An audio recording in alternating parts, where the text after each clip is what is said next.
دوستو کیسے ہیں آپ لوگ؟ اس ویڈیو میں ہم ٹیڈ ہیوز کی ایک بہترین نظم ہاکس مونولوگ پڑھیں گے۔ دوستو ٹیڈ ہیوز 17 اگست 1930 کو ویسٹ یارکشائر انگلینڈ میں پیدا ہوا۔ ٹیڈ ہیوز کی شادی مشہور شاعرہ سلویا پلاتھ سے ہوئی تھی۔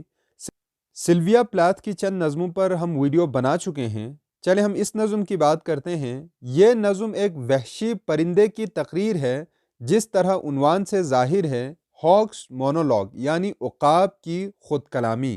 عقاب کہتا ہے کہ وہ درختوں کی چوٹی پر بیٹھا ہے اور اس کی آنکھیں بند ہیں، مگر وہ کوئی جھوٹا خواب نہیں دیکھتا، بلکہ وہ شکار کو بہترین انداز میں مار ڈالنے اور کھا جانے کے فن کی مشق کر رہا ہے۔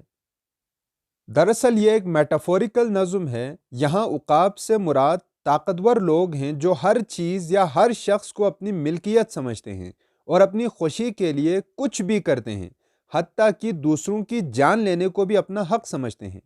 طاقت کے نشے میں وہ اپنے زوال کو بھی بھول جاتے ہیں۔ اس نظم میں 4 لائنز کے 6 سٹینزاز ہیں۔ چلیں نظم شروع کرتے ہیں۔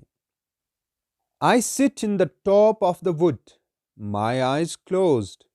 In action, no falsifying dream. عقاب کہتا ہے کہ وہ کسی درخت کے سب سے اوپر والی شاخ پہ بیٹھا ہے اور اس کی آنکھیں بند ہیں، مگر ایسا نہیں ہے کہ وہ جھوٹے سپنے دیکھ رہا ہے۔ ان ایکشن بے عملی یا کچھ بھی نہ کرنے کو کہتے ہیں، یعنی ایسے ہی بیٹھے رہنا۔ تو عقاب ایسے ہی بیٹھا ہوا ہے، مگر وہ جھوٹے سپنے بھی نہیں دیکھ رہا ہے۔ Between my hooked head and hooked feet, or in sleep rehearse perfect kills and eat.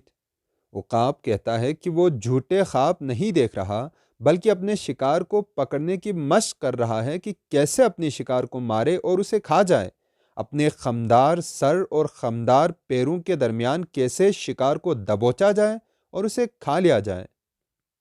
The convenience of the high trees, the air's buoyancy and the sun's ray are an advantage to me and the earth's face upward for my inspection. عقاب کہتا ہے کہ اس کا مرتبہ بلند ہے، اعلیٰ ہے۔ اونچے درختوں کی بلندی اور ہوا کی اچھال اس کے لیے فائدہ مند ہیں اور یہ اسی کے لیے ہیں۔ زمین کا اوپری حصہ اس کے معائنے کے لیے بنا ہے اور سورج کی شعاعیں بھی اس کے فائدے کے لیے ہی ہیں، تاکہ وہ ہر چیز کو واضح دیکھ سکے۔ My feet are locked upon the rough bark. It took the whole of creation to produce my foot, my each feather.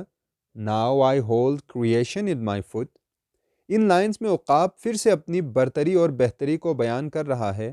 وہ کہتا ہے کہ اس کے پنجے درخت کی کھردری چھال پر ٹکے ہوئے ہیں، اس کے پنجے اور پر ہر لحاظ سے پرفیکٹ ہیں۔ فطرت نے انہیں تخلیق کرنے کے لیے ہر قسم کی کاریگری کا استعمال کیا ہے۔ وہ بہت طاقتور ہیں، لہٰذا وہ کسی بھی مخلوق کو آسانی سے اپنے پنجے میں دبوچ سکتا ہے۔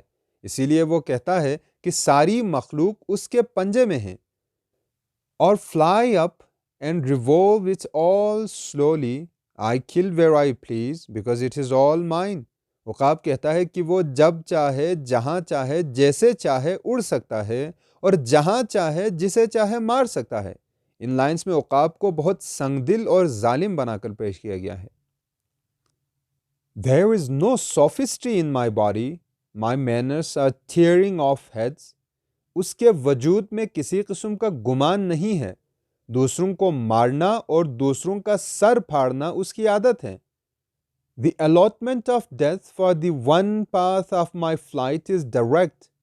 Through the bones of the living, no arguments assert my right. عقاب کہتا ہے کہ وہ موت کے فرشتے کی طرح ہے۔ اگر کوئی اس کے پرواز میں خلل ڈالتا ہے تو وہ اسے مار دیتا ہے۔ اسے دوسروں کو مارنے کا حق حاصل ہے، اور اس حق کو ثابت کرنے کے لیے اسے کسی دلیل کی ضرورت نہیں ہے۔ The sun is behind me. Nothing has changed since I began. My eye has permitted no change. I am going to keep things like this. عقاب کہتا ہے کہ سورج اس کے پیچھے ہے، اور جب سے اس نے اپنا کام شروع کیا ہے تب سے کچھ بھی تبدیل نہیں ہوا ہے، اور اس کی نظروں نے کسی چیز کو تبدیل ہونے کی اجازت ہی نہیں دی ہے، اور آگے بھی اس کا ارادہ یہی ہے کہ وہ چیزوں کو ہمیشہ ایسا ہی رکھے گا، یعنی وہ اپنی برتری کو برقرار رکھے گا اور مسلسل دوسروں کو مارتا رہے گا۔ یہیں پر یہ نظم ختم ہوتا ہے۔ اگر من میں کوئی ڈاؤٹ ہے تو کمنٹ کر کے ضرور پوچھیے گا. Thank you very much.